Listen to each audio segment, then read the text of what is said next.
Welcome in our channel education hub for all. आप लोगों का फिर से बहुत बहुत हार्दिक अभिनंदन आपके अपने channel education hub for all पे। तो चलिए हम लोग अभी जीव विज्ञान के भाग 3 पे पर चर्चा करते हैं। जैसा कि पहले हम लोग कर चुके हैं, वायरस पढ़ चुके हैं, विषाणु और जीवाणु दोनों पढ़ लिए हैं।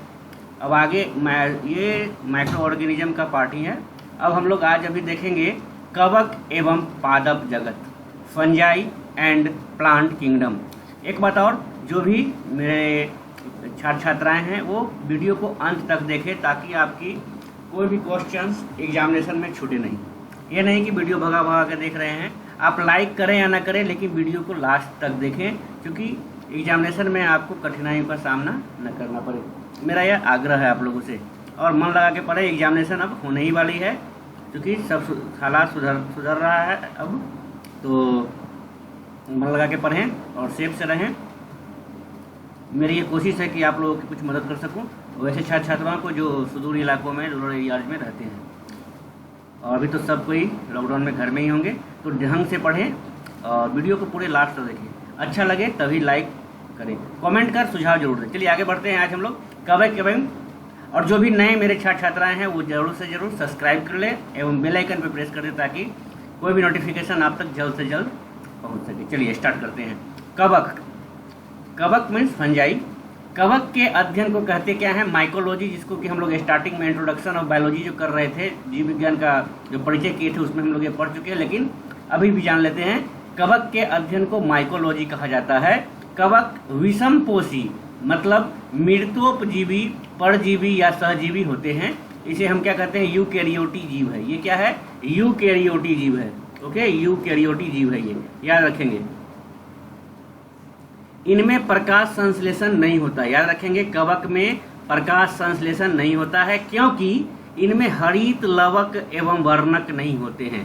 अब कोई बोल देगा क्यों नहीं होता है प्रकाश संश्लेषण, फोटोसिंथेसिस? तो क्योंकि इसमें हरित लवक एवं वर्णक नहीं होते हैं। ओके, ये हिंदी में है, याद रखेंगे। इंग्लिश वर्जन भी आप लोग की रिक्वेस्ट होगा तो इंग्लिश में भी बनाया जाएगा। पोषण अवशोषण द्वारा होता है। इनका जो पोषण होता है वो अवशोषण के द्वारा होता है। कवक की कोशिका भित्ति काइटिन नामक जटिल शर्करा की बनी होती है। याद रखिएगा, इसमें कोशिका भित्ति होती है जो कि काइटिन नामक जटिल शर्करा से बनी होती है, शर्करा से बनी होती है। इनमें संचित भोजन ग्लाइकोजेन एवं तेल के रूप में होता है। इनमें जो भोजन संचित होता है, संचित भोजन जो होता है, जमा भोजन जो होता है, वो ग्लाइकोजेन एवं तेल के रूप में होता है। एक एक चीज को याद रखेंगे, एक एक पॉइंट में लिखते जाएंगे। आर्थिक महत्व क्या है इनका? तो पेनिसिलिन नामक प्रतिजैविक एंटीबायोटिक जो है पेनिसिलियम नोटेटम से प्राप्त होता है। एस्परजिलस नामक कवक पनीर बनाने के लिए काम आता है। याद रखिएगा, इंपॉर्टेंट है। पनीर बनाने के लिए कौन सा कवक काम आता है? एस्परजिलस। एर्गोट क्लेविसेप्स परपरिया से प्राप्त होता है। न्यूरोस्पोरा का उपयोग जीव रसायन तथा जेनेटिक कार्यों में शोध के लिए किया जाता है। क्लेविसेप्स से ही lysergic acid diethyl amide LSD प्राप्त होता है, जो एक विभ्रमकी हेल्यूसिनोजिक पदार्थ है। कवक के से मनुष्य एवं पौधों में रोग भी उत्पन्न होते हैं। कवक से मनुष्य एवं पौधों में रोग भी उत्पन्न होते हैं। तो ये कवक के बारे में जाने। जलीय होते हैं किंतु स्थलीय पौधे नम जगहों पर पाए जाते हैं। कवक इस वर्ग के पौधे शैवाल कहलाते हैं।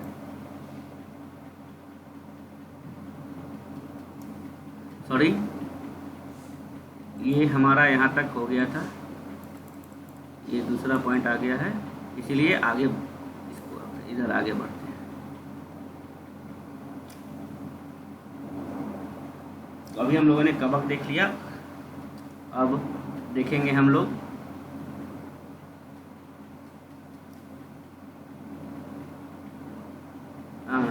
ठीक।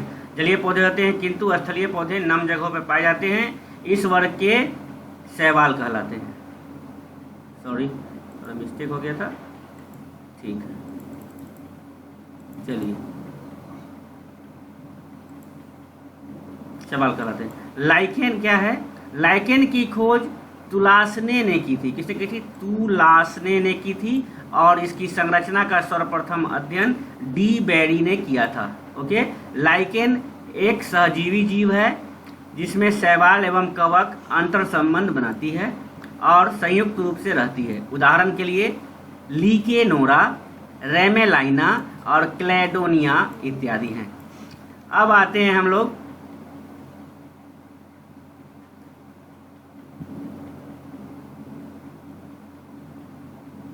शैवाल को देख लें, उसके बाद चलेंगे पादप जगत पे।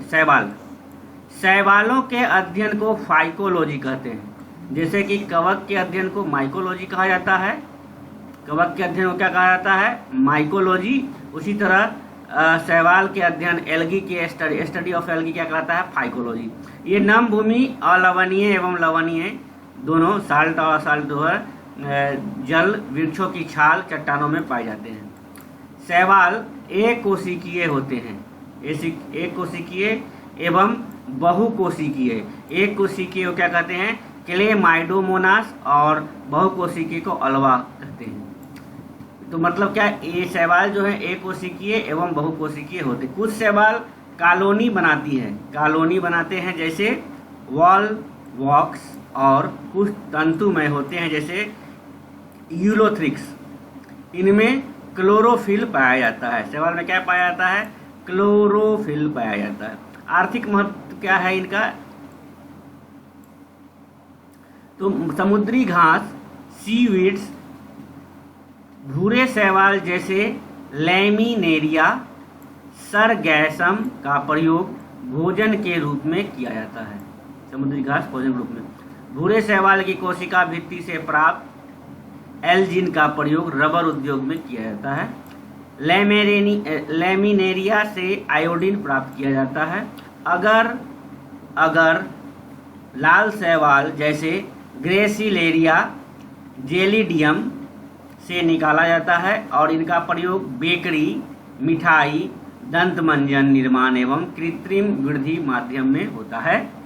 ओके, याद रखिएगा, ग्रेसिलेरिया जेलिडियम निकाला जाता है किससे? अगर लाल शैवाल।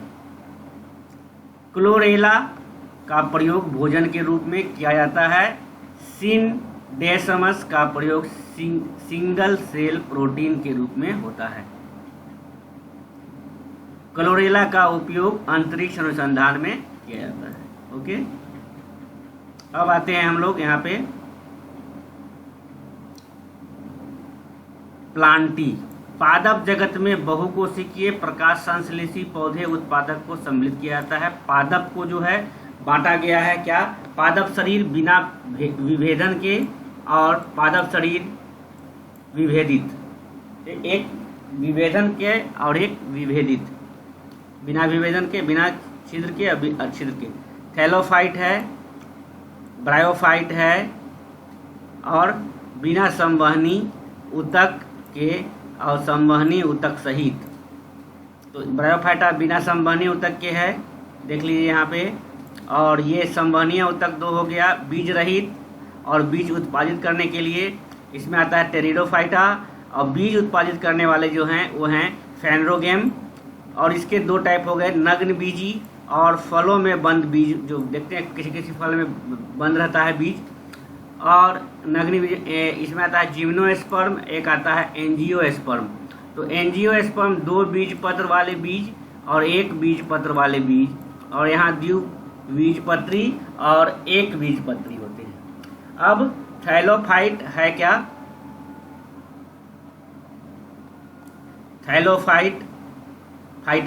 थैलोफाइटा का शरीर थैलस कहलाता है। याद रखिएगा, थैलोफाइटा का शरीर क्या कहलाता है? थैलस कहलाता है, क्योंकि पादप शरीर वास्तविक मूल स्तंभ तथा पत्ती में विभेदन नहीं होता है। अधिकांश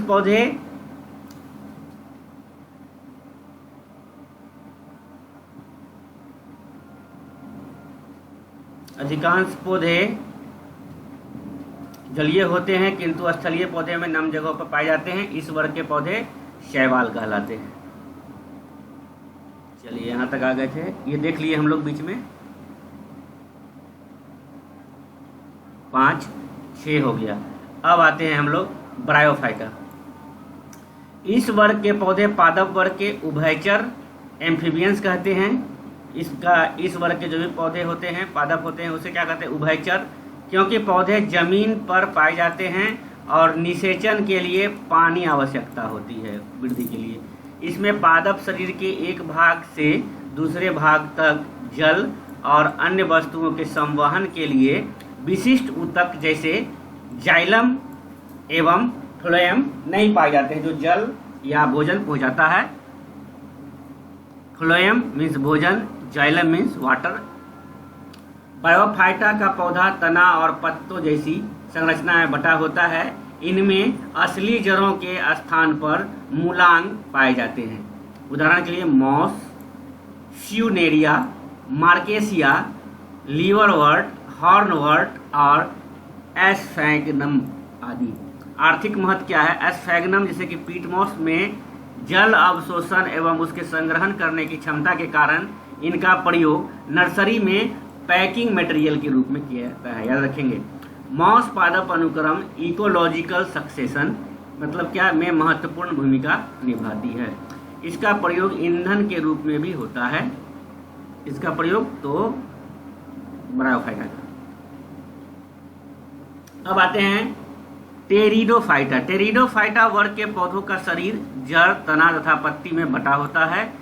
इनमें संवहन ऊतक यानी कि कोई यूनिट होगा ना जाने ले जाने के लिए, भोजन के लिए, पानी के लिए, तो जाइलम एवं फ्लोएम पाया जाता है। इस वर्ग के सभी पौधे में भ्रूण होते हैं तथा पीढ़ियों का एकांतरण भी होता है। इनके जाइलम में वाहिकाओं जैसे कि वेजल्स और फ्लोएम में कंपेनियन सेल्स में सहकोशिका का अभाव रहता है। उदाहरण फर्न, मुगदर, मॉस, असवार जैसे कि हॉर्स टेल्स कहते हैं। जिम्नोस्पर्म। जिम्नोस्पर्म 2 ग्रीक वर्ड से बना है, जिम्नोज अर्थात नग्न और स्पर्मा अर्थात बीज से बना। तो मतलब जिम्नो का था नग्न, बीज से बना, इसलिए इन्हें नग्न बीजी पौधे भी कहा जाता है, एंजियोस्पर्म को। ये पौधे बहुवर्षीय, सदाबहार तथा काष्ठीय होते हैं। बड़े बड़े पौधे जो होते हैं जैसे साइकस, पाइनस, ये सब, बरगद। इनका सामान्य पौधा बीजाणु भित्ति अवस्था होता है, यानी कि एस्पोरोफाइटिक होता है। उदाहरण में साइकस और पाइनस। आर्थिक महत्व, साइकस के स्टार्च से साबूदाना निकाला जाता है और पाइनस जैसे चीड़ से तारपीन का तेल जो रेजिन एवं बहुमूल्य लकड़ी से प्राप्त किया जाता है। पाइनस जिरार्डियाना के बीज से चिलगोजा प्राप्त होता है, याद कीजिएगा, पाइनस जिरार्डिया के बीज से चिलगोजा प्राप्त होता है, एकदम इंपॉर्टेंट है, याद रखिएगा। क्रिप्टोगैम क्या है, तो क्रिप्टोगैम थैलोफाइटा और ब्रायोफाइटा एवं टेरिडोफाइटा में नग्न भ्रूण पाए जाते हैं जो स्पोर बीजाणु कहलाते हैं। इन तीनों समूह के पौधे में जननांग अप्रत्यक्ष होते हैं और ये बीज उत्पन्न करने में अक्षम होते हैं, सक्षम नहीं होते हैं बीज उत्पन्न करने में, अतः इन्हें क्रिप्टोगैम किया जाता है जो कि बीज उत्पन्न नहीं कर सकते हैं।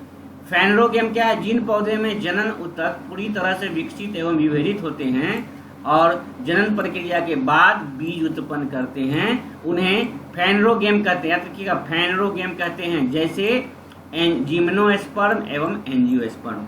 अब एंजियोस्पर्म क्या है, जिम्नोस्पर्म देख लिए। एंजियो का मतलब क्या होता है, एंजियोस्पर्म भी 2 ग्रीक शब्द से बना है। एंजियो का अर्थ होता है ढका, जिस तरह जिम्नो का होता है नग्न और स्पर्म का अर्थ बीज से मिलकर बना। इसका मतलब इन पौधे के बीज फलों के अंदर ढके होते हैं, मतलब इसके बीज जो होंगे फल के अंदर ये बीज ढका हुआ रहता है, ठीक है।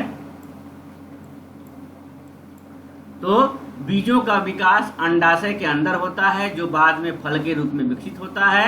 इन्हें पुष्पी पादप भी कहा जाता है। इनमें भोजन बीज पत्रों में संचित होता है अथवा भ्रूणपोष में भी संचित होता है। बीज पत्रों कोटिलेडन्स के आधार पर एंजियोस्पर्म वर्ग को 2 भागों में बांटा गया है, एक बीज पत्र वाले पौधे और एक बीजपत्री तथा 2 बीजपत्री वाले द्विबीजपत्री डाइकोटिलेडन और मोनोकोटिलेडन। ओके, नेक्स्ट हम लोग चलते हैं माइकोराइजा। पाइनस की जड़ों में कवक सहजीवी की तरह रहता है जिसे माइकोराइजा। अब बोल देगा पाइनस की जड़ों में कौन सा कवक रहता है, तो सहजीवी की तरह रहता है जिसे माइकोराइजा कहते हैं। याद रखिएगा माइकोराइजा, माइकोराइजा। द्विबीजपत्री एंजियोस्पर्म कौन कौन सा है? फुल फैमिली जो है क्रूसीफेरी, इसी कहते हैं ब्रेसिकेसी भी कहते हैं। सरसों क्रूसीफेरी फैमिली का है। याद रखिए क्रूसीफेरी फैमिली से है ये, उदाहरण फैमिली कुल जो आगे हम लोग पढ़ चुके हैं। और राई, मूली, सलगम, फूल गोभी, बंद गोभी, ये सब क्रूसीफेरी या ब्रेसिकेसी है। मालवेसी में आता है आपका भिंडी, कपास, पटसन, गुड़हल, गुलर बोलते हैं, पटुआ, हॉलीहॉक। फैबेसी में आता है आपका शीशम, मूंगफली, सोयाबीन, मटर, चना, अरहर, मेथी, इंडियन टेलीग्राफ प्लांट। और सोलेनेसी में बैगन, आलू, तंबाकू, टमाटर, मिर्च, रातरानी, पटनिया, असगंध और एक ट्रोपा हेनबेन।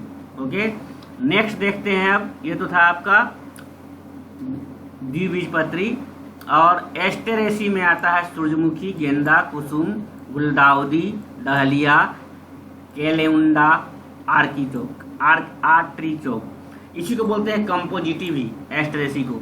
और रोजेसी, कुकुरबिटेसी भी कहते हैं इसको, जैसे नाशपाती, सेब, बादाम, तरबूजा, खरबूजा, लौकी, मतलब लत वाला जो है वो कुकुरबिटेसी या रोजेसी।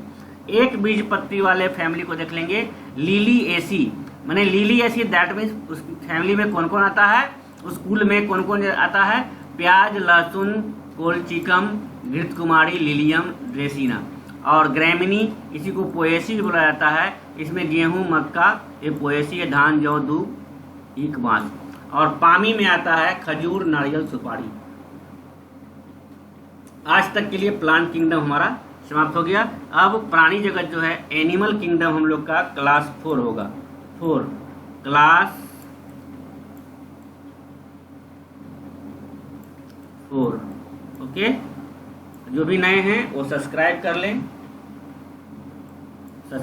लें, बेल आइकन को प्रेस कर दें ताकि कोई भी नोटिफिकेशन आपको जल्द से जल्द मिल सके। और हाँ, अपने सुझाव कमेंट में जरूर बताएं और वीडियो अच्छा लगने पे लाइक जरूर करें। चलिए बाय बाय, अभी के लिए बाय बाय, टेक केयर, धन्यवाद। आगे मिलते हैं नेक्स्ट क्लास में, तब तक के लिए बाय।